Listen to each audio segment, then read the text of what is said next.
آزادی واپس یسرب۔ علی کی بیٹیوں کو زندان شام میں 1 سال ہو گیا، بھائی مارے گئے، گھر اجڑ گیا۔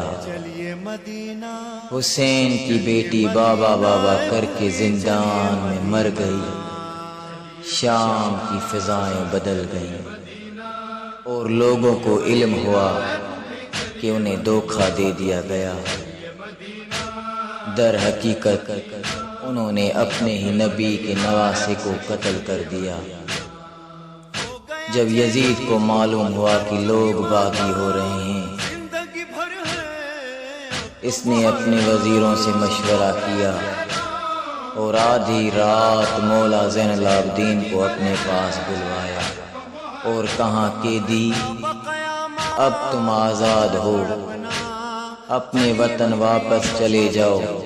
سید نے کہا کہ میرے باپ کے خون کی وارث میری پھوپھی اماں زینب ہے، میں ان سے مشورہ کروں، اگر وہ بولتی ہے تو وطن جاؤں گا، ورنہ اب ہمارا وطن کوئی نہیں۔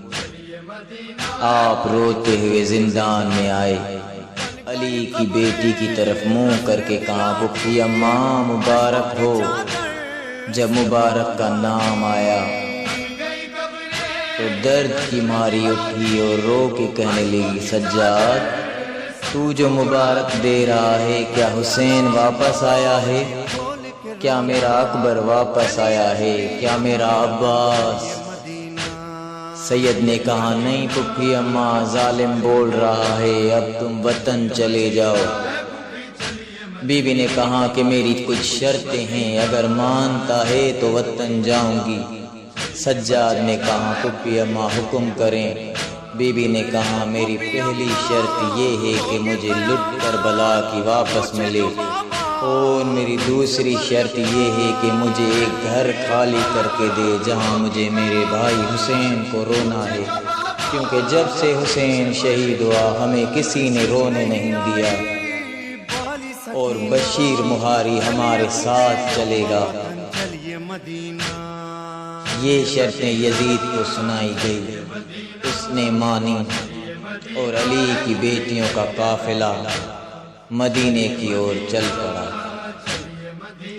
8 ربیع الاول کو یہ قافلہ مدینے آیا اور علی کی بیٹی نے جب مدینے کی دیوار کو دیکھا تو رو کر کہنے لگی اے نانا کے مدینے، اے نانا کے مدینے، زینب کو قبول مت کرنا، کیونکہ جب ہم تجھ سے رخصت ہوئے تھے تو ہمارے ساتھ جنت کے جوانوں کے سردار امام حسین تھے، اور آج ہم ان کے بغیر آ رہے ہیں اور اب ہمارے پاس کچھ بھی نہیں رہا۔ جیسے ہی نبی کا روزہ قریب آیا، علی کی بیٹی نے اپنے بچوں سے کہا اونٹوں سے اتر جاؤ کیونکہ نانا کا روزہ آ رہا ہے۔ جیسے ہی نبی کی بیٹی اندر داخل ہوئی تو علی کی بیٹی نے کچھ الفاظ بولے جس کا مضمون تھا نانا مجھ سے ملو کہ میں حسین ہوں، وہ تھی تیری نواسی جو شام میں مر گئی، درد بیان کر رہی ہے، ہر ایک منظر اپنے نانا کو سنا رہی ہے۔ علی کی بیٹی نے کہا نانا اگر کوئی اپنا پردیس جاتا ہے تو واپسی میں اپنوں کے لیے کچھ طوائف تحفے لاتا ہے، آج میں تمہارے لیے کچھ تحفے لائی ہوں، قبول کرے نانا میرے۔ نبی کی بیٹی نے مولا حسین کی تیروں سے بھری زخمی قمیص باہر نکالی جس میں کئی تیر لگے تھے، اور علی کی بیٹی نے کہا نانا یہ دیکھو، یہ تیرے نواسے حسین کی قمیض ہے جو میں ساتھ لائی ہوں، دیکھو اس میں جتنے زخم ہیں اتنے تیر ہیں۔ نبی کی قبر ہل گئی، علی کی بیٹی کی آواز آئی نبیوں کے نبی نانا تو نے صرف کرتا دیکھا ہے، تیر تو میں نے لگتے دیکھے، میں نے حسین کو شہید ہوتے دیکھا۔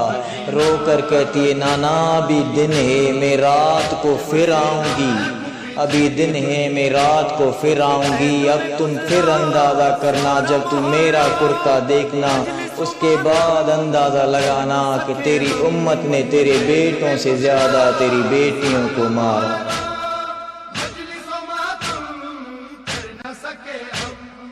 گھر میں عزا کا فرش بچھانا، چلیے پھوپھی اماں وطن چلیے مدینہ، چلیے مدینہ، چلیے مدینہ، چلیے مدینہ، اے پھوپھی چلیے مدینہ، چلیے مدینہ، چلیے